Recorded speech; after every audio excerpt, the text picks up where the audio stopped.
just heard Mitsuko Uchida with the first movement of Mozart's Piano Sonata in F, K280, just one of the pieces you'll hear performed this coming Monday night at the opening of the 2019 Agassiz Chamber Music Festival. Founded by cellist Paul Marleyn in collaboration with the Desautels Faculty of Music back in 1999, the festival invites internationally acclaimed artists to perform and share their artistry and passion with Manitoba artists, and of course the lucky audiences that get to sit back and enjoy it all. The festival has also built a stellar reputation for chamber music initiatives here in Manitoba. To date, they've premiered 12 commissioned works by Canadian composers, people like Andrew Balfour and his Voice of the Lake in 2010, a double cello concerto by Jocelyn Morlock in 2011, and a triple cello concerto by Vincent Ho in 2014.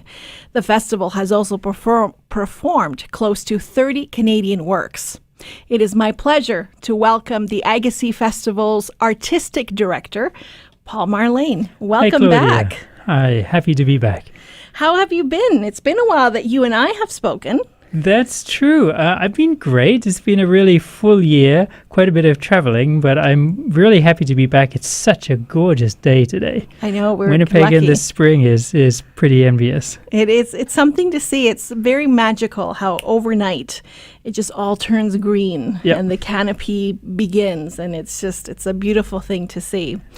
Speaking of beautiful things, so is the festival. So tell me, what do you have planned for this year's festival? Well, it's our 20th festival, our 20th season, which is pretty exciting because when we started the first festival in 2000, we had no idea. We were just hoping the first festival would survive and we'd be successful. Had no idea we would reach 20. So that's a really exciting milestone.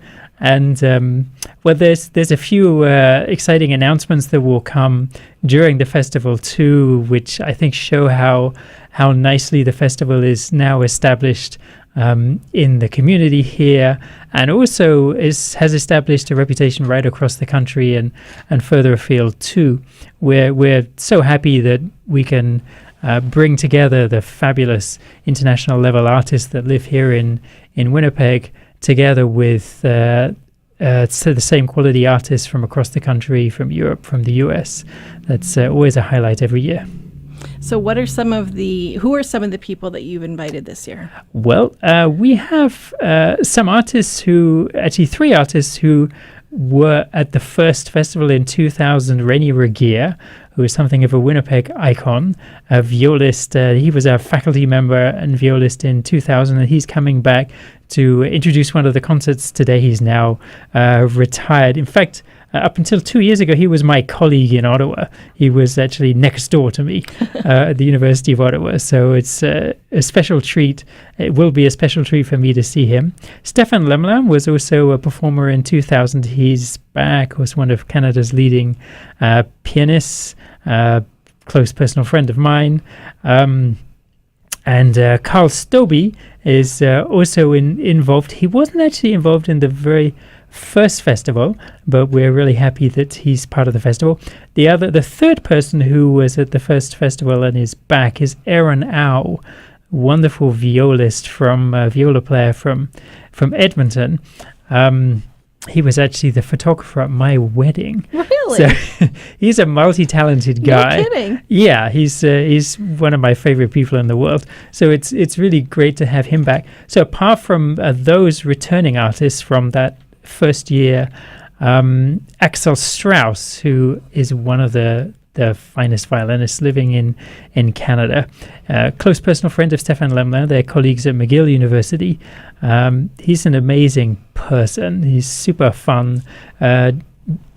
Violinist of German extraction, of course, now living in Montreal. Well, with a name like Strauss. Yeah, that's true. We've actually never played any Strauss with him, but he's a fabulous guy.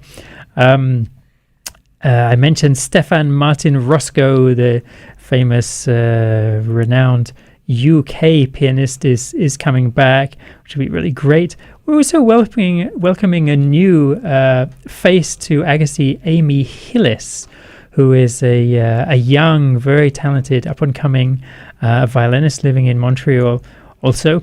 I have to tell you about Amy Gillis. I had the pleasure of interviewing her. Was it this season? It gets a little bit muddy sometimes, so many people that we talk to. She came with the Women's Musical Club of Winnipeg. We did a phone interview with her, and I was so impressed with just how mature I guess I shouldn't be surprised by that, but just a wonderful speaker. We just had so much fun, very grounded and extremely talented. She looks like she's about 16 when you look at her pictures, right? Right. Yeah. And then you hear her play and you hear her talk and you're blown away. So I'm really looking forward to seeing her. She's pretty impressive. Yeah, very impressive. It's true. And she's been so nice to deal with. When you're organizing a festival, there's many questions and many things you have to coordinate, and lots of details. And she's so efficient and just really a pleasure to deal with. Sarah Jo Kush is coming to sing some Britain, which will be really great. Andrew Ratuski is hosting. Our favorite host, Randolph Peters, is writing a new string quartet, or he has written a new string quartet called Murmurations, inspired by bird flight. And that's going to be a pretty interesting piece. He's written that for the Penderecki String Quartet, who are coming to the festival for the first time. Of course, they're one of Canada's leading string quartets. And they're playing some amazing pieces. The Ligeti First String Quartet, I just can't wait to hear. Penderecki's second quartet, then Bartok's third quartet, and then Randolph Peters, as I mentioned, his fourth quartet. So we have a more eclectic group of pieces that we're playing this year. So there's more 20th century repertoire, more cutting edge, risky repertoire, which is really fun. It's always a risk, but I think we've invited exactly the right people to be playing those sort of pieces.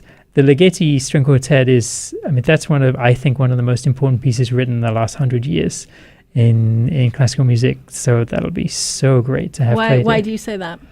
Well, I think Ligeti, I think he's one of the most important composers of the last century. I worked with him a couple of times, actually. Wow. At one point for 10 days on a project in, we were in Italy, actually, and then we went on tour. He was an incredible man. He was kind of a genius. He was also very imposing and a little scary. He knew exactly what he wanted. Intimidating. Yeah, he was Hungarian, extremely direct. So if something wasn't the way he wanted, he said so very directly. But he had amazingly inspired voice, musical voice, very provocative in the way he wrote music.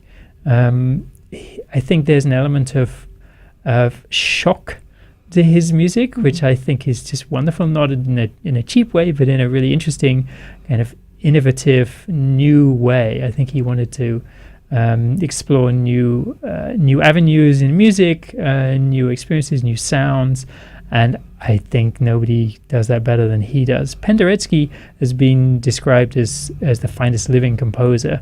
He's rather similar. He's one of the most interesting voices anywhere in the world right now, and who better to play his second quartet than the Penderecki String Quartet.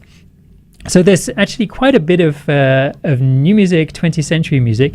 Amy Gillis will be playing with her pianist Catherine Dowling a recital on the last day, on the 2nd of June, and the entire recital is 20th century, which they proposed, and I thought that's fantastic. So there's a really nice mix of 20th century music and some of the best loved romantic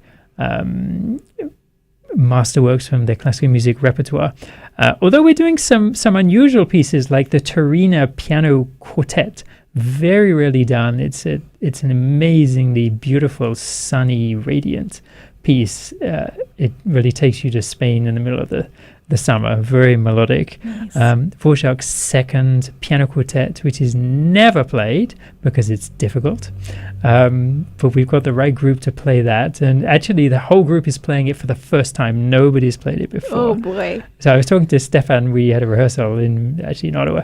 3 days ago, and he said, "So why did you program this Dvorak?" I said, "Because it's Why? a beautiful As he's piece." holding your neck. Why? Well, I'm also thinking the same thing because I have to learn it. Yeah. It's a lot of work. I mean, I've done probably 12 hours of preparation myself just on that piece, and we all have to do that plus the rehearsal because it's a new piece. A lot of the pieces we've all played before. That's exciting, though, as performers. Yeah, it creates a special new energy on stage because nobody quite knows what's going to happen. So that's really great. We have a movie called Itzhak, all about the life of the famous Israeli violinist Itzhak Perlman. That's free. There are a bunch of masterclasses with Martin Roscoe, Amy Hillis, and the Penderecki String Quartet. What else here? Yeah, the opening concert is called Time Traveler. And it's called Time Traveler because it's almost exactly the same concert that we presented on June 25th, 2000 in our opening concert. Wow. So that'll be really fun. And for that first festival, I was a co-artistic director with David Stewart, who was a wonderful violin professor at University of Manitoba for many years here. He's now concertmaster of the Bergen Philharmonic in Norway, and he's going to be speaking to us by video connection from Bergen during the festival, which will be really fun. He couldn't join us because he has engagements in Bergen. We invited him. That's great. That's a great way to be able to be here for the event. Yeah. Yep. So Paul, I have to ask you, how do you even begin to plan each festival?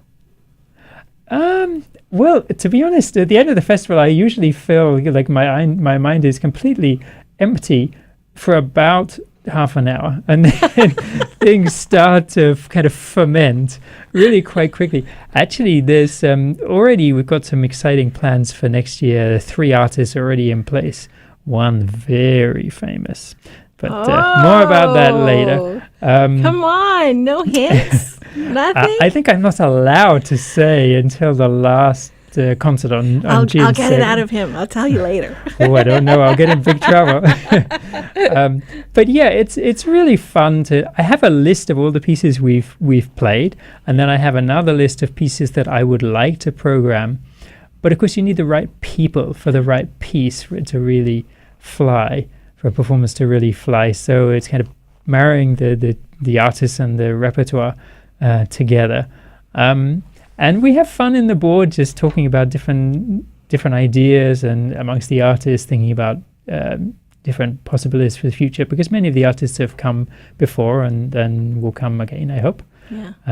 So that's a really fun adventure. I guess it's like putting a book together. You're just collecting lots of elements together and seeing how they mix. And is that what keeps you coming back? I mean, you've been here since the beginning. Yeah. Well, I love music. I love playing music. I love working with wonderful people. I love working with the Agassiz team. We have a fantastic board. We have a wonderful audience. We've been seeing, in some cases, for 20 years. And it's so nice to see faces we know and just friends in the audience. So there's that. But I lived in Winnipeg for 7 years, and I had a wonderful time here. I was very well treated at the University of Manitoba and just in the community in general, and that was a wonderful time. So I love coming back and just kind of going to old haunts, like I used to live just around the corner in Birchwood Avenue. So I know this area particularly well. I used to walk across to the mall over there. I used to get ice cream at the Forks. Oh, you'll have to go to the Forks. They've done quite a few things there. Really? Yes. Oh, okay. Yes, you'll have to get out there. Yeah, so it's always fun to see developments and how the city changes, and it's great. We love having you back here, and Thank you. love this festival, the quality of the performers, the pieces that you pick, just incredible. One of the artists, or I guess compositions that we will hear at this year's festival comes from Winnipeg's own Jim Hiscott. And what day is that coming up? That's on the 1st of June. This is, we're going to hear from his piece, Blue Ocean, and that's what I have lined up for us. I thought it would be nice to end the interview with that music. I believe it's the final movement. So with that, I will say thank you very much, Paul. Thank you. Look forward to the festival, and please invite some of the artists that are coming. We're sort of still trying to figure that out. Okay. Who wants to come on and chit chat Right. with us and possibly perform? And we won't say no to anybody because it's an A-list of performers. That's for sure. Fantastic. Okay, here is a bit of the music that you'll hear on June, what did we say? June 1st from Jim Hiscott from his Blue Ocean for clarinet, accordion, cello, and piano.